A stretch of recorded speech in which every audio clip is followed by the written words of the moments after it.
Welcome to the Making of a Nation, American History in VOA Special English.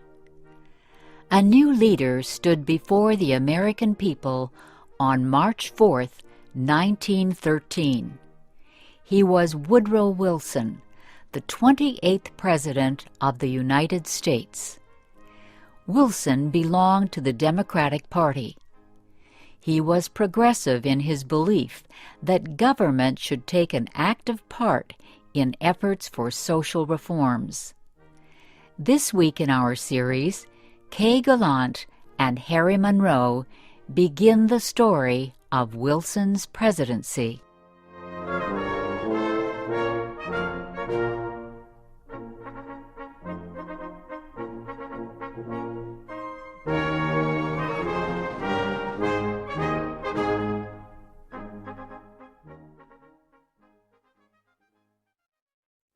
Woodrow Wilson had spent most of his life at Princeton University.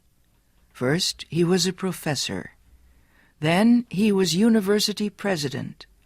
Next, Wilson was elected governor of the state of New Jersey. His early success as governor made him a leading candidate for the Democratic presidential nomination in 1912. Wilson traveled widely around the country during the campaign. He made speeches to many groups. He tried to make himself and his ideas known to as many Americans as possible. Wilson called his program the New Freedom. One of his campaign promises was to fight for better conditions for America's small business owners. Such proposals helped him win the Democratic nomination for president. Then he defeated President William Howard Taft and former President Theodore Roosevelt in the election. Woodrow Wilson, the former president of a university, had become the president of a nation. The largest crowd in Washington, D.C.'s history welcomed Wilson outside the Capitol building on the day of his inauguration. He called on the American people to join him in making the country a better place. "Our duty," Wilson said, "is to correct the evil without hurting the good. I call all honest men, all patriotic, all forward-looking men to my side."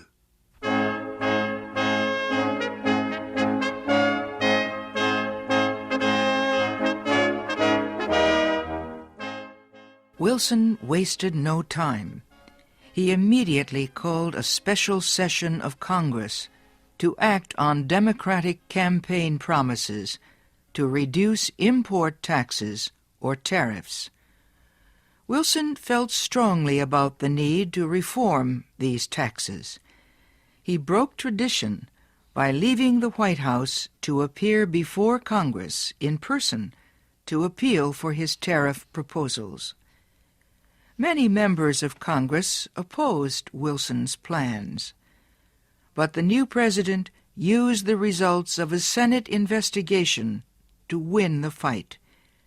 The investigation showed that a number of senators owned companies that depended on high tariffs for their profits. The votes of these senators were influenced by their property holdings. Public knowledge of the situation forced many of them to give up their holdings and stop resisting tariff reform. Congress finally approved Wilson's proposals. Lower tariffs reduced the amount of money taken in by the federal government. So the Senate also approved a tax on income or earnings. A constitutional amendment had been passed earlier to permit such a tax. President Wilson and the Democratic Party were pleased with the new tariff and income tax bills. But they were far from finished. Next, they turned their efforts to reform of the banking industry. For several years, many people had recognized the need for changes in the banking system. The old system of uncontrolled private banks had developed years earlier, before the United States became a major industrial nation. Many people agreed that a more modern system was needed, but they could not agree on details. President Wilson said control of the nation's wealth was held by too few men. He noted a report that said just 2 men controlled 10% of the total wealth of the United States.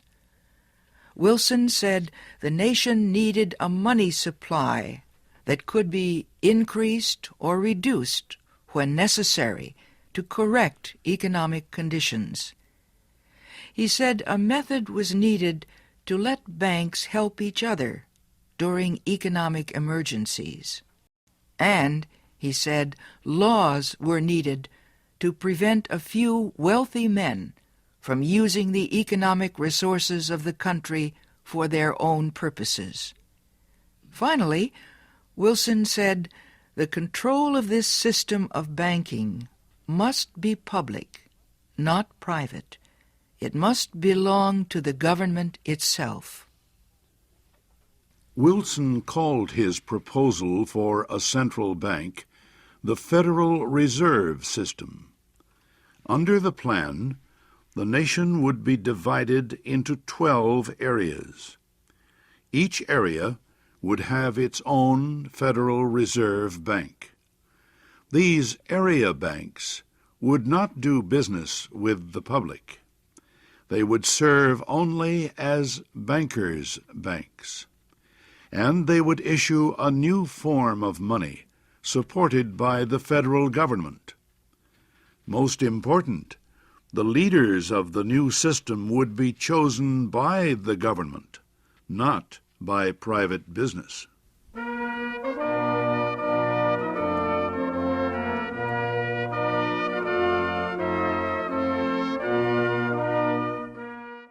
Bankers, business leaders, and their representatives in Congress sharply criticized President Wilson's proposals.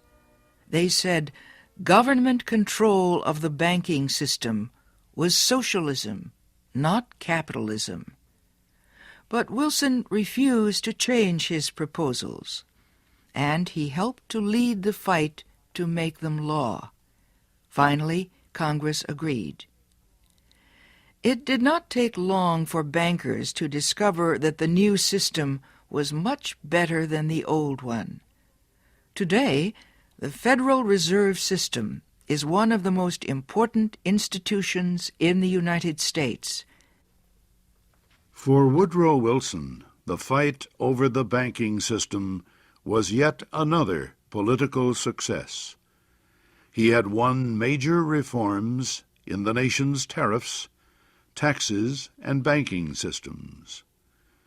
Now he told Congress that new legislation was needed to control the power of monopolies and trusts. These were the giant companies and business alliances that controlled complete industries. Wilson proposed a new antitrust law to control the actions of large companies.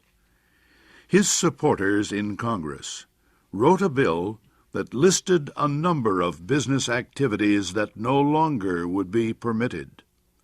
For example, no longer could a company set prices that would reduce competition or create a monopoly.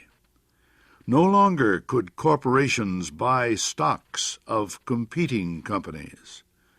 No longer could they demand that a store refuse to sell competing products. The new bill also protected labor unions from being charged with antitrust violations.